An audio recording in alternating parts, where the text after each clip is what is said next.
వీడియోను పూర్తిగా చూడటానికి ప్రయత్నించండి. అలాగే వీడియో నచ్చితే లైక్ చేసి ఛానల్ సబ్స్క్రైబ్ చేసుకోండి. నందమూరి బాలకృష్ణ నటించిన క్లాసిక్ చిత్రాల్లో ఆదిత్య 369 ఒకటి. సైన్స్ ఫిక్షన్ బ్యాక్డ్రాప్ లో వచ్చిన ఈ సినిమాకు దిగ్గజ దర్శకుడు సంగీతం శ్రీనివాసరావు దర్శకత్వం వహించగా 1991 ఆగస్టు 18న విడుదలైన ఈ చిత్రం సూపర్ హిట్ అందుకోవడమే కాకుండా పలు అవార్డులను గెలుచుకుంది.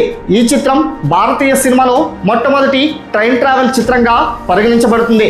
ఈ సినిమాలో బాలకృష్ణ విజయనగర సామ్రాజ్య రాజు శ్రీకృష్ణ దేవరాయలుగా నటించి అలరించారు.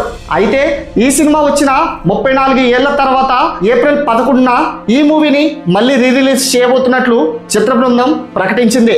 ఈ సందర్భంగా కొత్త పోస్టర్ను పంచుకుంది. ఇక ఈ సినిమాను సమ్మర్ కానుకగా విడుదల చేయబోతున్నట్లు ప్రకటించింది. మరి నందమూరి బాలకృష్ణ ఆదిత్య 369 సినిమాపై మీ యొక్క అభిప్రాయాన్ని కామెంట్ రూపంలో తెలియచేయండి. అలాగే మరిన్ని లేటెస్ట్ అప్డేట్స్ కోసం మన ఛానల్ సబ్స్క్రైబ్ చేసుకోండి. Thanks for watching.